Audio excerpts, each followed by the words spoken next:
اعوذ باللہ من الشیطان الرجیم بسم اللہ الرحمن الرحیم الحمد للہ والصلاة والسلام علی رسول اللہ وآل رسول اللہ واللعنۃ الدائمہ علی اعدائہم اعداء اللہ اما بعد فقد قال اللہ فاتقوا اللہ واصلحوا ذات بینکم۔ ناظرین السلام علیکم۔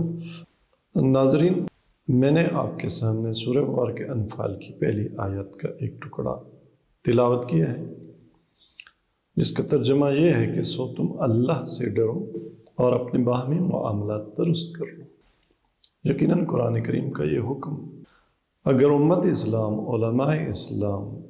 مسلمان دانشوروں کے مد نظر ہو تو بہت سے جھگڑے، بہت سے تنازع اور بہت سے بحث و مباحثے، مناظرے، اختلافات، دشمنیاں، فرقہ بندیاں وہ ختم ہو جائیں یا بہت کم اثر ہو جائیں۔ ما بین المسالک اور مذاہب بہت سارے تنازعات وہ حل ہو جائیں۔ تو خداوند تبارک تعالیٰ سے دعا ہے کہ امت اسلام کو، امت نبی آخر الزمان کو اور بالخصوص علماء دانشوروں کو تعمیری مکالمے کی اور اختلافی موضوعات سلجھانے کی توفیق عطا کرے۔ ناظرین، آج کا پروگرام ایک بار پھر ہمارا محترم ڈاکٹر احمد جاوید صاحب کی ایک اور ٹاک پر جو انہوں نے ریکارڈ کروائی اور آن لائن کی، دل صاحب انصاف سے انصاف طلب ہے کہ عنوان کے تحت، اور یہ گفتگو دراصل ان کی غزہ، شاباش ایران، خبردار پاکستان کے اس سے پہلے ریکارڈ اور آن لائن کی گئی گفتگو کا تسلسل ہے۔ اس ٹاک میں تھوڑا سا لب و لہجہ ڈاکٹر احمد جاوید کا تشریحی ہے، توضیحی ہے۔ انہوں نے اپنی پہلی گفتگو کی جسٹیفیکیشن پیش کرنے کی کوشش کی ہے، کچھ اصلاح کرنے کی تگ و دو کی ہے، لیکن بہرحال ان کا جلال، ان کی جارحیت، اس میں سمجھتا ہوں کہ کوئی کمی نہیں آئی۔ اہل تشیع کے لیے ان کا جو جلال و جارحیت ہے، اور بالخصوص نظریہ ولایت فقیہ اور اس نظریے کے ماننے والوں پر، تو ہماری یہ کوشش ہے کہ ہم اس گفتگو پر بھی ضرور نقد و نظر پیش کریں، تاکہ ان کی گفتگو میں اگر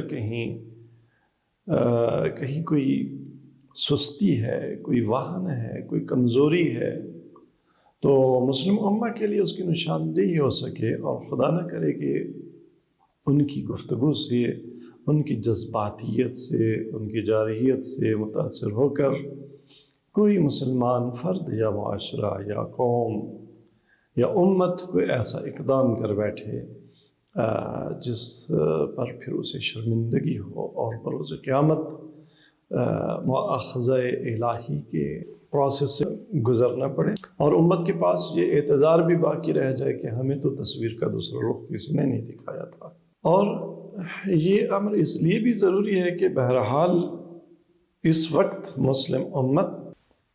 صہیونیت کی یلغار کا شکار ہے، بالخصوص غزہ اسرائیل کے غاصب پنجوں میں سسک رہا ہے۔ تو ایسے میں ہم سمجھتے ہیں کہ مابین المسالک مسلمان فرقوں اور ملل و نحل کے درمیان ان گڑے مردوں کو اچھالنا کہ جن کے اچھالنے کا کوئی عملی فائدہ نہیں ہوگا، بلکہ غاصب اسرائیل کی چکی میں پانی ڈالا جائے گا اور اس کا پہیہ گھومے گا، تو بہتر نہیں ہے، مصلحت نہیں ہے۔ ہم سمجھتے ہیں کہ ایسے مسائل کو وہ بھی ڈاکٹر احمد جاوید جیسی ایک شخصیت جن کا بہرحال اب تک ایک تعارف رہا ہے، وہ بیان کریں اور اچھالیں، لیکن چونکہ وہ ایک بات فلوٹ کر چکے ہیں تو اس بات کا جب تک میں رد کہوں یا بالآخر جو کچھ انہوں نے بیان کیا یا جو پکچر انہوں نے پیش کی اس کا دوسرا رخ نہ دکھایا جائے تو یہ جہل کی وادیوں میں دھکیلنے کے مترادف ہوگا مسلم امہ کو، پاکستانی قوم کو، اور پاکستان کے شیعہ اور سنی نوجوانوں کو۔ اور ایک حد تک یہ پیشن بہرحال دل صاحب انصاف سے انصاف طلب ہے کی گفتگو میں اس کی کچھ نمود ہے ڈاکٹر احمد جاوید کی گفتگو میں، تو میں بھی اسی پیشن کے تحت اس گفتگو کو آگے بڑھانا چاہوں گا۔ اور جہاں تک امت اسلام کی خیر خواہی اور مابین المسالک ہم آہنگی اور ایک دوسرے کی کمیوں کوتاہیوں کو کی نشاندہی کرنے اور انہیں دور کرنے کی پیشن کا تعلق ہے، اس حوالے سے بہرحال میں خیر مقدم کرتا ہوں ڈاکٹر احمد جاوید کی اس گفتگو کے اس حصے کا جو کہ آخری حصہ ہے، جس میں انہوں نے کچھ اس طرح کے الفاظ میں کہ ہمارے اختلاف کا واحد فلسفہ ایک دوسرے کے نقائص کی تکمیل ہے، یہ آپ کی خیر خواہی میں ہے، یعنی ہمیں شیعوں کو اور ولایت فقیہ کے پیروکاروں کو انہوں نے اپنی گفتگو اور اپنی گفتگو میں جو انہوں نے ہمارے نقائص اٹھائے، ہماری کمیوں کوتاہیوں کی طرف اشارہ کیا، اسے ہماری خیر خواہی کا رنگ دیا، اور خدا کرے کہ واقعاً ان کے دل کی گہرائیوں میں ایسا ہی ہو، اور ہم اس کو اسی پر ہی اس کے ظاہر پر حمل کرتے ہیں کہ وہ خیر خواہی کے جذبے کے تحت انہوں نے یہ گفتگو کی ہے۔ انہوں نے مکتب تشیع کے ولایت فقیہ کے پیروکاروں کے پھلنے پھولنے کی دعا اور نیک تمنا کی ہے، تو یہ ان کی ذرا نوازی ہے، اور یہ ان کی ذرا نوازی ہے کہ انہوں نے ہماری اصلاح احوال کا سوچا ہے۔ اس حوالے سے میں ان کا شکر گزار ہوں، اور متقابلاً میں بھی ان کے لیے خیر خواہی کا ایک جذبہ اور ایک مشورہ اور ایک تقاضا پیش کرتا ہوں، اور وہ یہ کہ دیکھیں ڈاکٹر احمد جاوید صاحب، اصلاح امت کے لیے آپ کا یہ جو لب و لہجہ جو دل صاحب انصاف سے انصاف طلب ہے کہ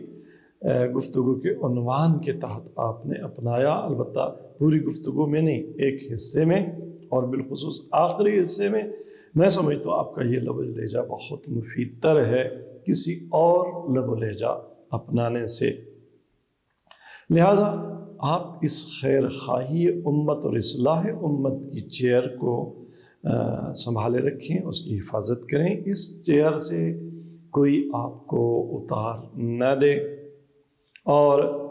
اس چیئر نے آپ کو عزت دی، مقام دیا،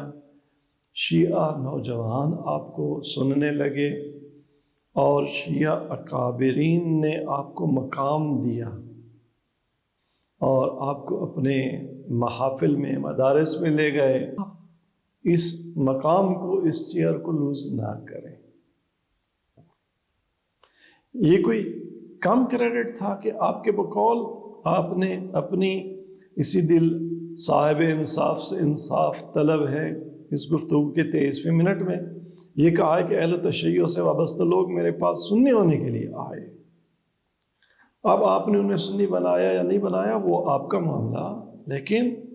آپ کے لیے کم کریڈٹ ہے کہ اہل تشیع سے وابستہ لوگ آپ کے پاس آئیں سنی بننے کے لیے، تو آپ کے لیے بڑا مقام ہے کہ لوگ آپ کے پاس سنی بننے کے لیے آئیں، آپ اپنی آبادی کے تناسب کی حفاظت کریں، شیعوں کو سنی بنائیں، سنی نہیں بناتے تو کم از کم انہیں پالش کر دیں، ایسا پالش کر دیں کہ انہیں میں وہ شیعہ جراثیم نہ رہیں جو آپ سمجھتے ہیں کہ وہ جو ہے موذی جراثیم ہیں، ان کی اصلاح کریں۔ لیکن آپ نے اس چیئر کو چھوڑا ہے ان دونوں ٹاکس میں، اور میں سمجھتا ہوں کہ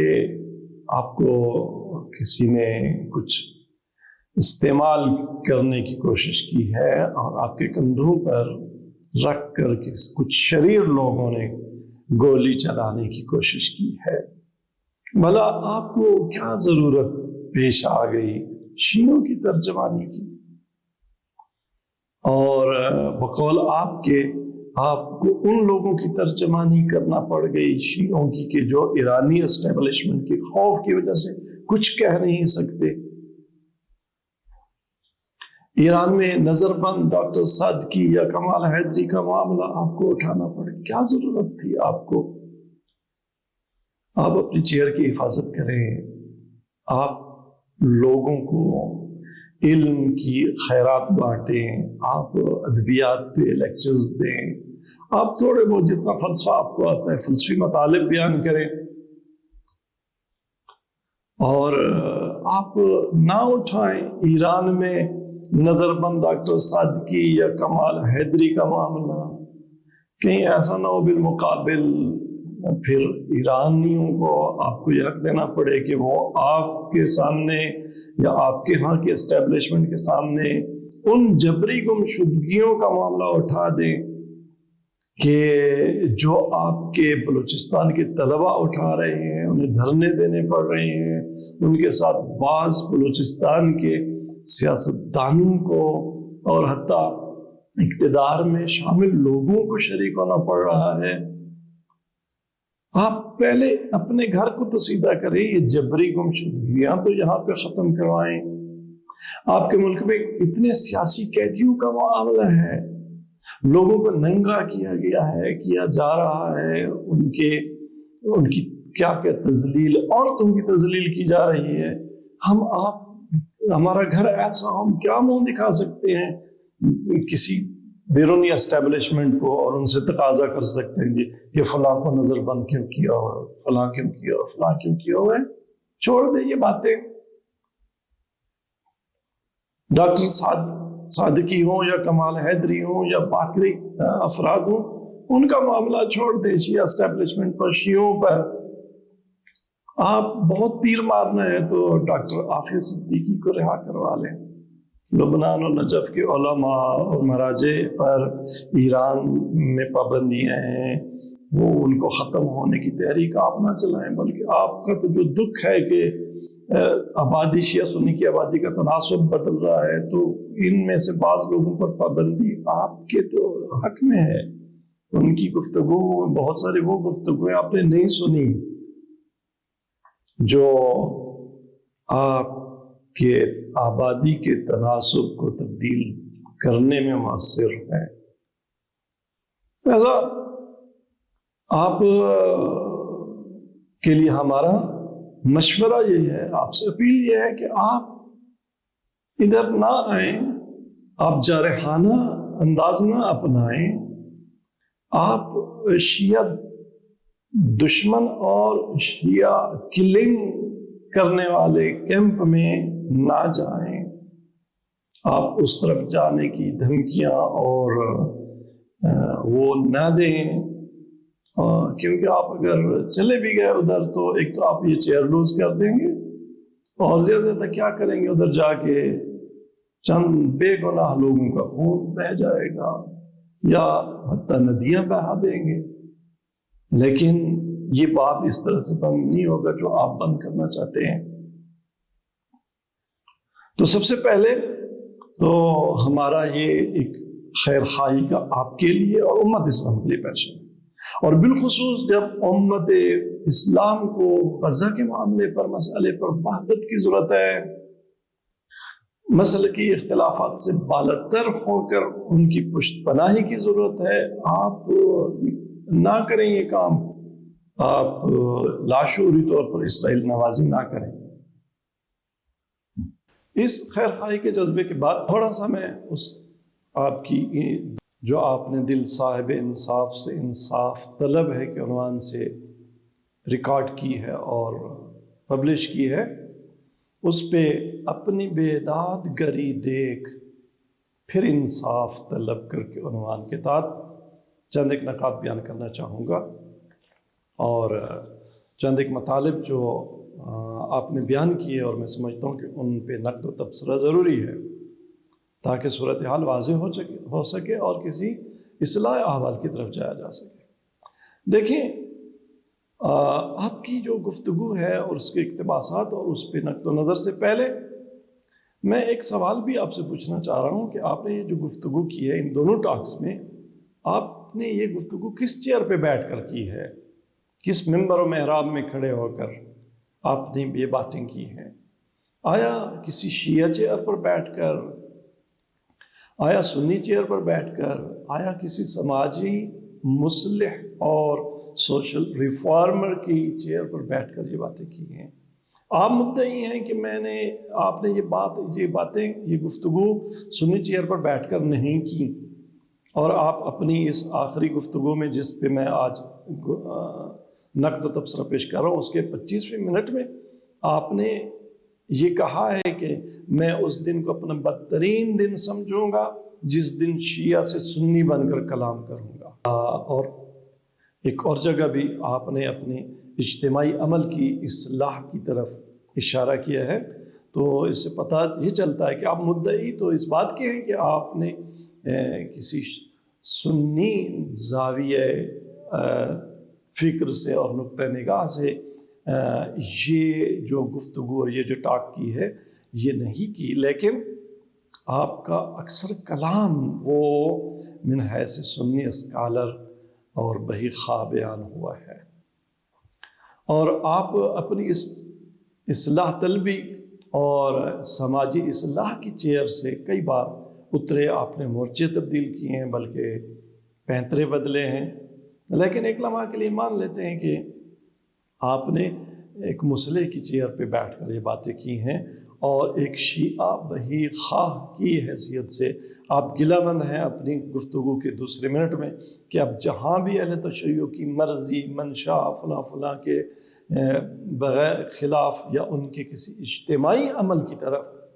اصلاحی نظر سے بھی اشارہ کیا جائے تو وہ جیسے اس آدمی پر ایک پوری فوج ٹوٹ پڑتی ہے۔ عالم تشیع کے اکثر حصے پر اب یہ مزاج غالب آ چکا ہے کہ ایران پر ہونے والی کسی بھی نوعیت کی تنقید وہ گویا مسلک تشیع پر حملہ تصور کی جائے گی۔ دیکھیں، یہ جو آپ نے گلہ کیا ہے کہ شیعہ تنقیدی بات کو نہیں سنتے، کسی اجتماعی عمل اور کی اصلاح کی بات کی جائے تو وہ اصلاح گر کے اوپر ایک فوج کی طرح ٹوٹ پڑتے ہیں، تو اس کو تھوڑا سا میں سمجھتا ہوں ان ڈیپتھ اس رویے کو دیکھنے کی ضرورت ہے۔ دیکھیں، یہ جو تنقید ناپذیری کا یا عدم تنقید پذیری کا ماحول ہے، یہ فقط شیعوں کے ہاں یا ولایت فقیہ کے پیروکاروں کے ہاں نہیں ہے، یہ ہمارے برصغیر کے بدقسمتی سے ریلیجس کلچر کا حصہ ہے۔ یہاں اس معاملے میں شیعہ سنی سب برابر ہیں۔ آپ نے اگر یہ خیر خواہی امت کرنی ہے تو آپ نہ کہیں اہل تشیع، آپ کہیں اہل اسلام، یا آپ کہیں اہل پاکستان۔ بھلا آپ کو کیا ضرورت ہے صرف محمد حسین نجفی پر تنقید کے معاملے کو اٹھانے کی؟ آپ کہتے ہیں جی آپ نے یعنی شیعوں نے انہیں اچھوت بنا کے رکھ دیا۔ آپ کو ہسٹری آف مسلم فلسفی کے مؤلف شریف احمد نہیں نظر آتے؟ ان کے ساتھ آپ کے بیٹی بہن بھائیوں نے کیا کیا؟ کیوں انہیں امریکہ میں جا کے پناہ لینا پڑی؟ آپ ذرا اپنے ہاں کے یا اہل سنت برادری کے ہاں کے جو رویے ہیں ان کو دیکھو کہ یہاں تو اگر ایک لباس پر کوئی عربی کلمے بھی لکھے ہوئے ہوں تو اس خاتون کو جس کے تن پر یہ لباس ہے اس کو زندہ جلانے کی کوشش آپ کے مولوی کرتے ہیں۔ آپ کو جڑوں والا کا واقعہ بھول گئے؟ لوگوں کو زندہ جلانے کی رسم گھسیٹ گھسیٹ کر ڈنڈوں سے، جیسے لوگ کتوں کو بھی نہیں مارتے اس طرح سے مار ڈالنے کی وہ رسم بھول گئی ہے۔ وہ کس نے کیا؟ وہ جہان تشیع سے تعلق رکھنے والے لوگ تھے یا کوئی اور تھے؟ تو یہ ہمارا ایک سماجی المیہ ہے، میں اس کی تردید نہیں کرتا، لیکن یہ شیعہ کا نہیں، یہ ہم سب کا۔ پھر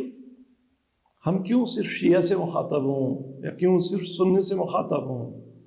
ہم مسلم امہ اور پاکستانی مسلمانوں سے خطاب کریں نا۔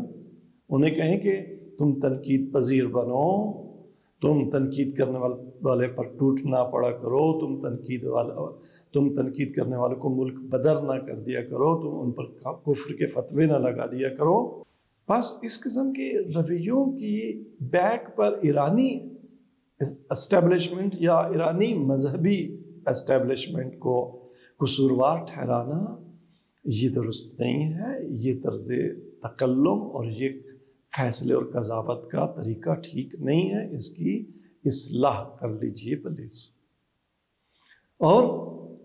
آپ اپنی کوشش جاری رکھیں، آپ اپنی کوشش جاری رکھیں، ہم اپنی کوشش جاری رکھیں، انشاءاللہ یہ فضا بہتر ہوگی، کہیں گے انشاءاللہ بہتری ہوگی۔ اور یہ کوئی اچھا رویہ نہیں ہے کہ انسان کے مسائل اس کے اپنے سماج کے، اپنی اسٹیبلشمنٹ کے، اپنی مذہبی اسٹیبلشمنٹ کے کریٹڈ ہوں اور وہ دوسری طرف انگلی اٹھائے کہے جی کہ یہ قوم کی اسٹیبلشمنٹ، یہ ایران کی اسٹیبلشمنٹ۔ آپ کی بار بار ایرانی اسٹیبلشمنٹ کی بات سے تھوڑا سا شک ہونے لگتا ہے کہ کہیں آپ کی پشت پر کوئی اسٹیبلشمنٹ تو نہیں ہے، کوئی انٹرنیشنل اسٹیبلشمنٹ یا کوئی بالآخر قصہ تھوڑا سا مشکوک ہو جاتا ہے۔ آپ اہل تشیع سے پوچھتے ہیں کہ آپ کے ہاں یہ محاورہ کیوں ہے کہ جب کوئی اصلاح کی بات کرتا ہے تو تم کہتے ہو یہ سنی ہے، شیعہ بنا ہوا ہے، یہ اہل تشیع کا آپ نے آفیشل محاورہ بنا دیا ہے۔ آپ ذرا اپنی اداؤں پہ غور کریں نا، آپ کے ہاں تھوڑی سی تفضیل علی کو بیان کر دے تو اس پر تھوک کے حساب سے فتوے لگتے ہیں کہ یہ شیعہ ہے، یہ سنیوں کے لباس میں، یہ سنیوں میں گھسا ہوا ہے، یہ سنی نہیں ہے۔ تو اس سے نتیجہ یہ نکلتا ہے کہ دونوں طرف معاملہ ایک جیسا ہے۔ اگر شیعوں میں ایسا معاملہ اگر ہے تو دوسری طرف اور طرف مقابل بھی پاک نہیں ہے۔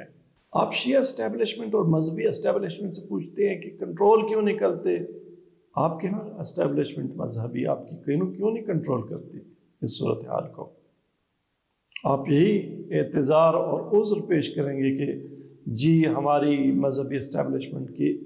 اختیار میں نہیں ہے، تو ہمارے ہاں بھی مذہبی اسٹیبلشمنٹ کے اختیار میں نہیں ہے اگر کہیں کوئی غیر اخلاقی اور غیر سماجی اس طرح کے رویے ہیں تو۔ بہر صورت آپ نے عدم تنقید پذیری کے جس ناصور کی طرف اشارہ کیا، ہم اس آپ کی رہنمائی کا پھر بھی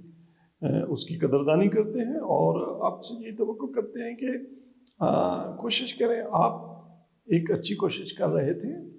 اور اس سے ڈی ٹریک ہو گیا، مثبت انداز میں تنقید جاری رکھیں، ہم آپ کی تنقید کو ویلکم کہیں گے۔ ڈاکٹر احمد جاوید صاحب کی گفتگو میں ایک اور مطلب جو بیان ہوا ہے اور وہ میں یہاں کوٹ کرنا چاہوں گا، وہ اپنی گفتگو میں مدعی ہیں کہ اہل تشیع کی نمائندگی اس وقت پاکستان سمیت ساری دنیا میں وہ مشرکوں کے ہاتھ میں ہے، انتہائی بدتمیز تبرہ بازوں کے ہاتھ میں ہے، اور دوسری طرف جو لوگ ایسے نہیں ہیں تو ان کا اور ان تبرہ بازوں کا جو تناسب بتاتے ہیں کہ وہ 90% اور 10% کا ہے۔ ویسٹ میں اہل سنت شیعہ سے نفرت پر مجبور ہیں تو وہاں کے ذاکروں کی وجہ سے ہے۔ پھر اس کی روٹ کاز کسے بتاتے ہیں؟ کہتے ہیں کہ یہ ایران کی فنڈنگ کی وجہ سے ہے۔ دنیا میں کوئی اقلیت اکثریت کے لیے اتنی دل آزار ٹراؤنی نہیں جو پاکستان اور ہندوستان میں اہل تشیع کے گروہوں سے ظاہر ہے۔ اور پھر آپ جو ہے نا یہ نوحہ پڑھتے ہیں کہ اب آپ کے لگائے ہوئے زخم ناصور بنتے جا رہے ہیں کہ کہیں ہمیں مجبوراً کوئی سخت اقدام نہ کرنا پڑے، عملی طور پر بھی اور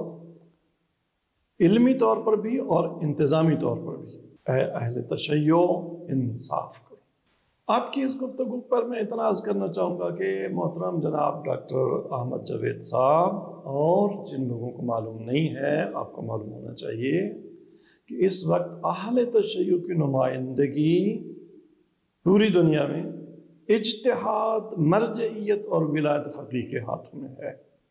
کوئی بدتمیز تبرہ باز، کوئی مشرک، کوئی نصیری تشیع کا نمائندہ نہیں ہے، اور جو بدتمیز تبرہ باز مشرک نصیری ہیں ان کا شیعہ اثنا عشریہ خیر البریہ اور ولایت فقیہ اور ولایت فقیہ کے پیروکاروں سے کوئی تعلق نہیں ہے۔ سوشل میڈیا پر ایسے لوگوں کی نمود تشیع کی نمائندگی نہیں ہے، اور جن لوگوں کی طرف آپ کا اشارہ ہے ان کے سارے تانے بانے یا جہل کی سلطنت سے ملتے ہیں،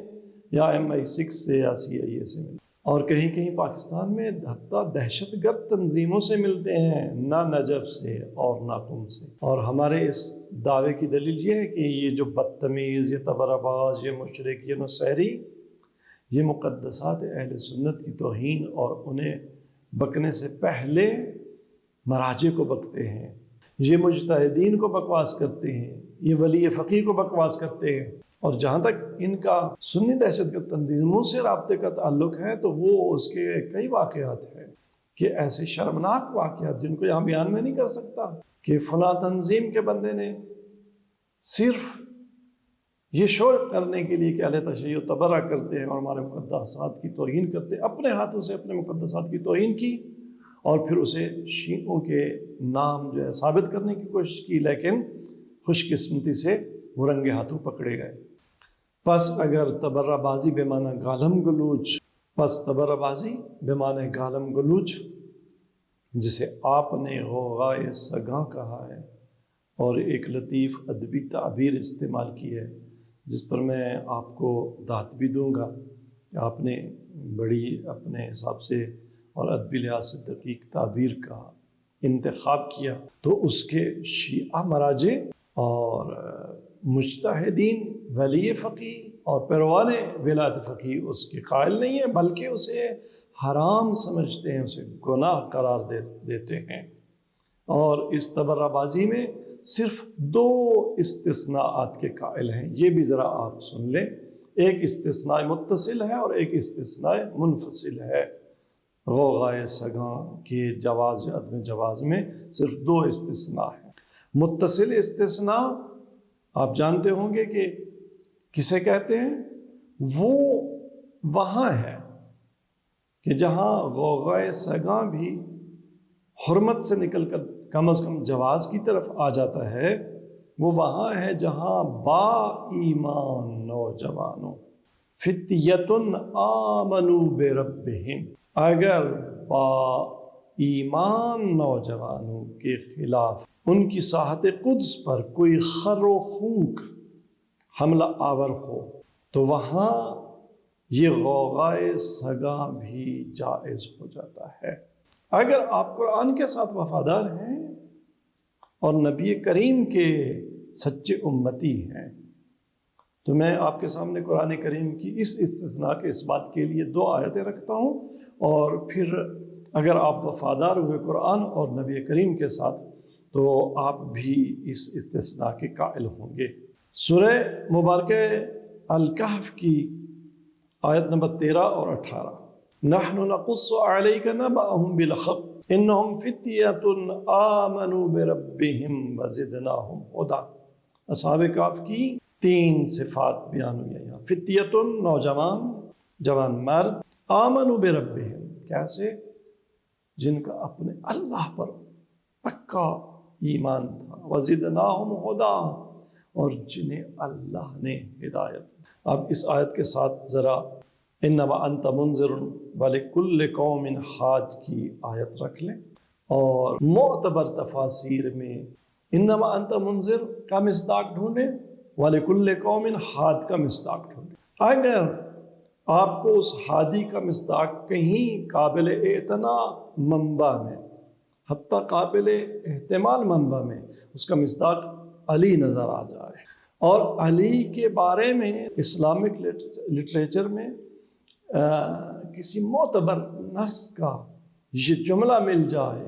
کہ لا فتح الا علی، تو پھر علی کو جوان مرد بھی ماننا ہوگا، زدناہم ہدی تو کیا ہادی بھی ماننا ہوگا، آمنوا بربہم برز الایمان کلہ الی الکفر کلہ۔ اگر یہ مصادیق آپ کو مل جائیں اور علی جیسے کسی نوجوان جوان مرد برز الایمان کلہ الی الکفر کلہ ولکل قوم ہاد کا مصداق، اس کی ساحت قدس پر اگر کوئی خر و خوک حملہ آور ہوتا نظر آئے تو وہ کلبہم باسط ذراعیہ بالوسیط، اور ان کا کتا ان کی چوکھٹ پر، اصحاب کہف کا کتا قرآن جس کا تذکرہ کر رہا ہے، اور ان کا کتا ان کی چوکھٹ پر اپنے دونوں بازو پھیلائے بیٹھا ہے، تو پھر ان سگوں کو ساحت قدس سے فتیۃ آمنوا بربہم کی حفاظت میں بیٹھنے دیجیے گا۔ یہ پہلا استثناء ہے۔ اور دوسرا استثناء وہ استثناء منفصل ہے، اور وہ تبرع کا معنی اور بمعنی گالم گلوچ نہیں ہے، بلکہ تبرع براعت سے، جس کا معنی ہے لا تعلقی، براعت جوئی۔ تو یہ استثناء ہے، یہ شیعہ کے فروعات میں ہے، یعنی ہر دشمن دین اور دشمن اہل بیت علیہ السلام سے لا تعلقی۔ اور اس کی جسٹیفیکیشن بھی ہمارے پاس قرآن سے ہے، اہدنا الصراط المستقیم۔ صراط مستقیم کے قائل وہ ریلیجس پلورلزم کے قائل نہیں ہو سکتے،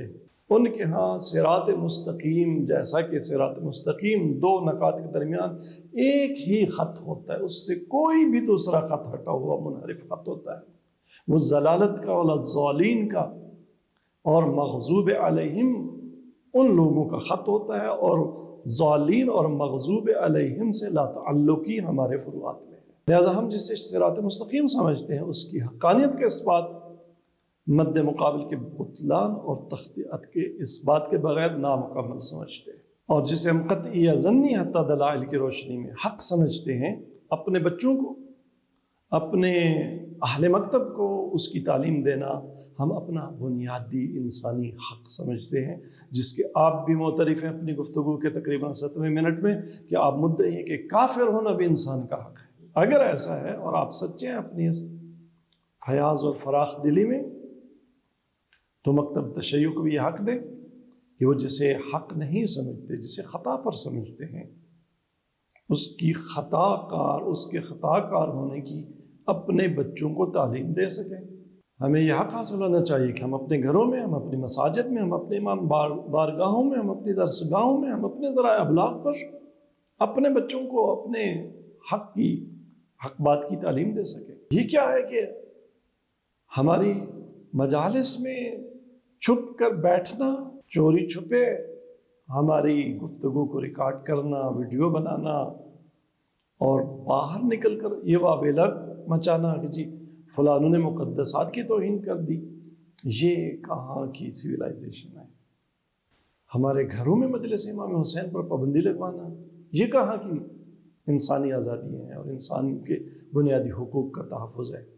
آپ کی یہ خیر خواہی کہ اپنے دین کو دین مصطفی سے مستند نسبت رکھنے کے لائق بنائیں، اس کا شکریہ، اچھی نصیحت ہے، ہم بھی یہ کوشش کریں، اور متقابلاً آپ کے لیے بھی، آپ کے بیٹی بہن بھائیوں کے لیے بھی ایسی ہی سفارش کی، ایسی ہی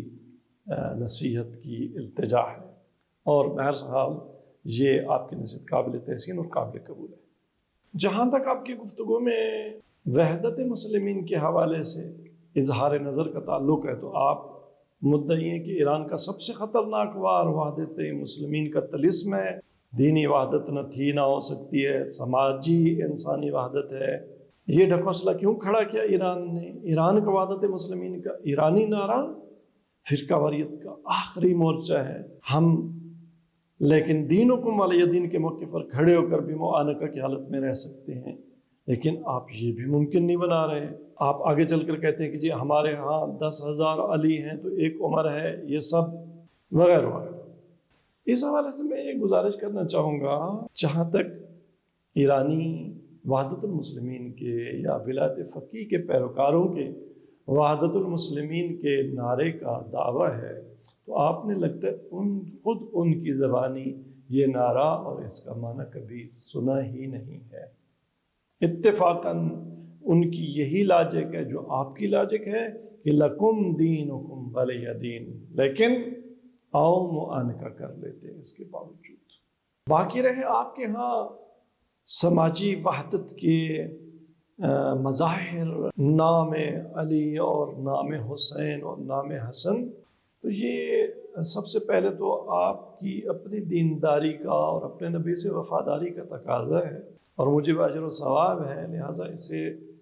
احسان جتلا کے تو اس کا ثواب ظاہر نہیں کرنا چاہیے۔ اور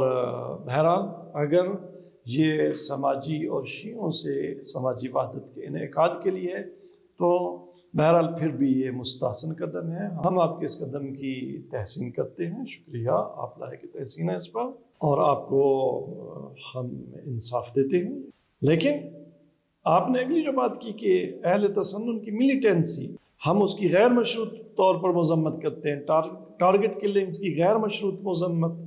میرے مسلمان ہی نہیں انسانوں نے کا تقاضا ہے۔ آپ نے بحرین کے شیعہ مسلمانوں کے حقوق کی بات کی، آپ نے سعودی عرب کے مسلمان شیعہ مسلمان عوام کے حقوق کی بات کی اور کہا کہ جی ہم مذمت کرتے ہیں شیعوں کے حقوق کے ضائع ہونے پر، تو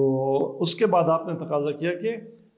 اس صورتحال پر جو متقابلاً ایران کے سنی مسلمانوں کی ہے اس پر شیعہ عالم احتجاج کیوں نہیں کرتے، وہ احتجاج کر کے دکھائیں، اور ساتھ ساتھ آپ نے ایران عراق جنگ میں ایران کی بالآخر حمایت کا بھی وہ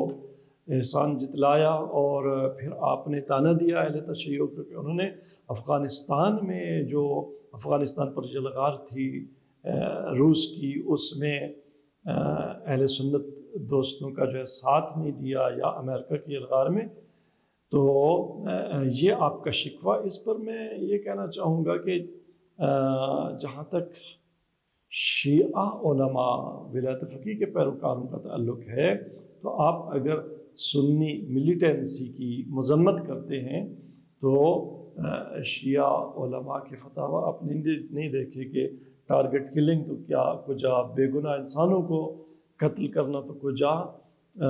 وہ اسلحہ بنانا بھی شیعہ فقہا کے نزدیک جائز نہیں ہے جس سے بے گناہ انسانوں کی جان جاتی ہو، چاہے جنگ میں بھی وہ اسلحہ استعمال کیا جائے۔